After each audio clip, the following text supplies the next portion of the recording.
I've asserted many times, and I'll say it again here, that what baseball is to sports, Catholicism is to religion.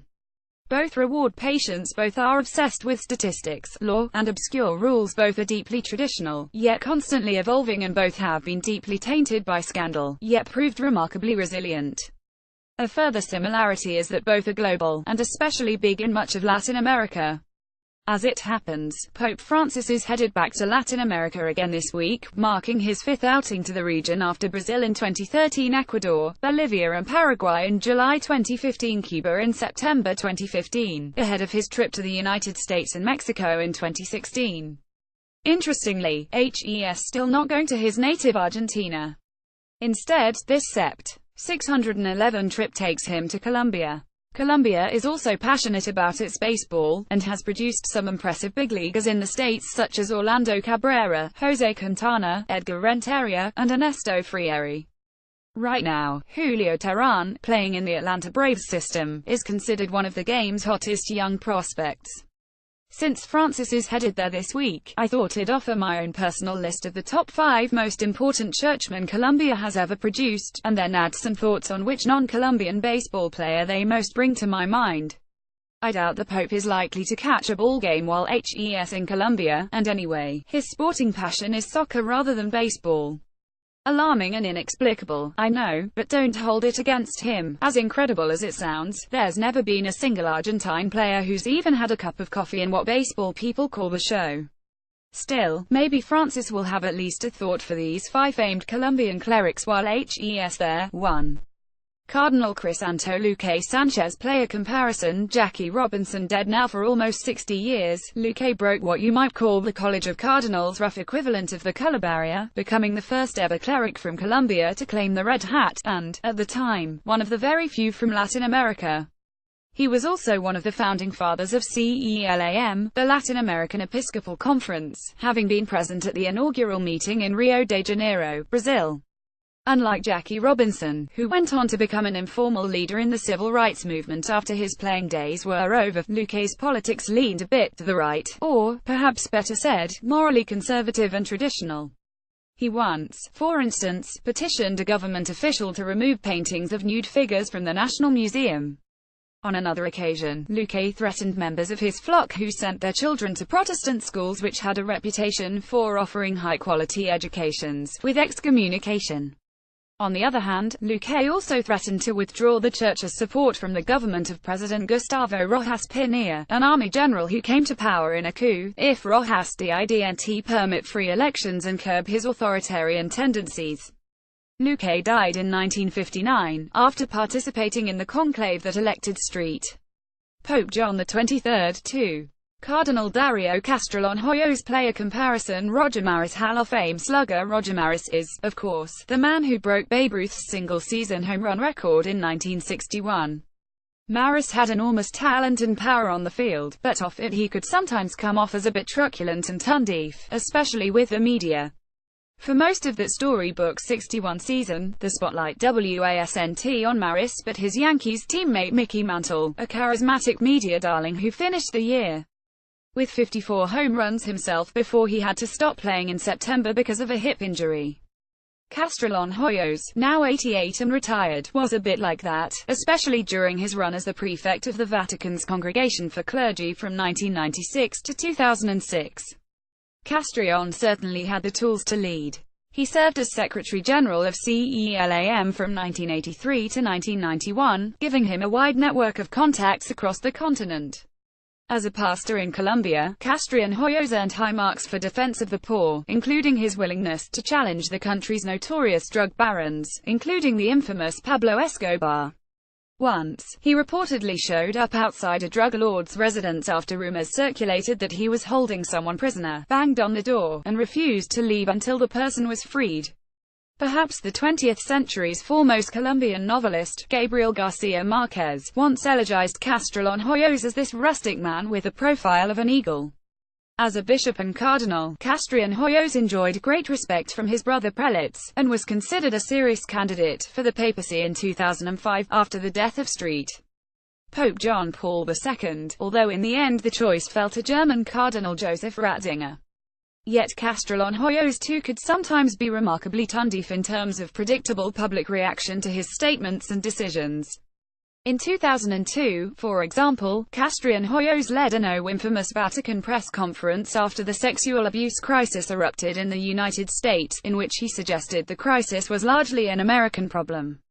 It was also Castrillon Hoyos who was informally assigned the blame when Pope Benedict XVI lifted the excommunications of 4 traditionalist bishops, including one who is a Holocauster, in 2009. That decision was prepared by a Vatican commission led at the time by Castrillon Hoyos.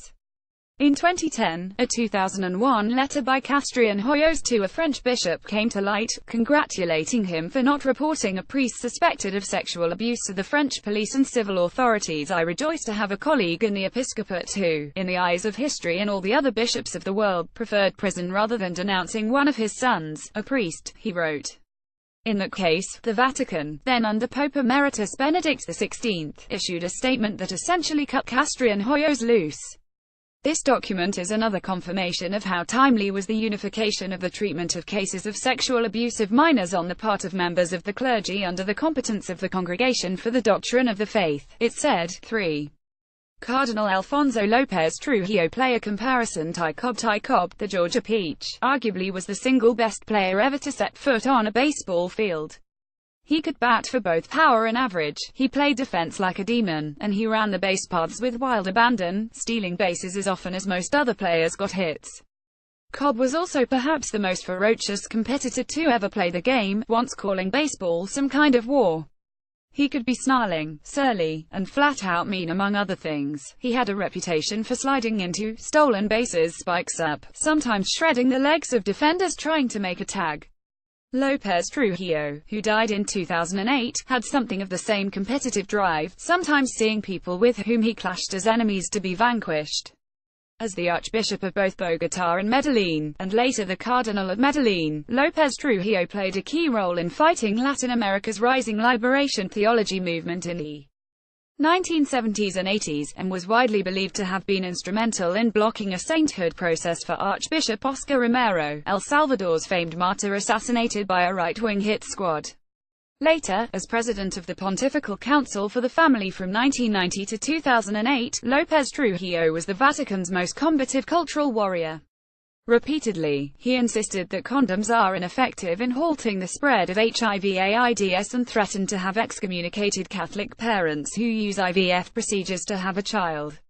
Along the way, López Trujillo, who was often pictured in ominous-looking sunglasses, acquired the reputation, both at home and in Rome, of being the sort of figure you didn't want to meet in a dark alley. He had a tough take-no-prisoners style. Fans admired his toughness and clarity, while critics often described him as nasty and ruthless. Wherever the truth lies, he was undeniably a key figure in the papacy of John Paul II, one of the most memorable and influential players on the scene during that era, and he got some attention as a possible papal candidate in 2005. 4. Father Camilo Torres play a comparison. Kurt Flood killed in 1966 during an ambush on a military patrol by the National Liberation Army (ELN). He helped to inspire. Torres, a priest-turned-Marxist guerrilla, became a martyr and hero to the nascent liberation theology movement all across Latin America. Today, the armed violence and Marxist ideology Torres adopted have been repeatedly repudiated by Catholic officialdom, but the core of liberation theology itself, its option for the poor, has become part of Catholic social teaching. In that sense, Torres helped change the game forever. Similarly, Kurt Flood was a good player on the field for 15 seasons with the Reds, Cardinals and Senators, with a nifty lifetime batting average of .300 and 7 Gold Gloves for fielding. However, his real impact was off the field, and his groundbreaking challenge to baseball's reserve clause. Essentially speaking, since the game's inception in the 19th century, players at the professional level were, for all intents and purposes, indentured servants to owners. Because of something called the reserve clause, the rights to a player's services when his contract expired were held exclusively by the team, so no one else could sign him without the team's permission. The only way to leverage more money for a new contract, therefore, was basically to threaten to quit the game.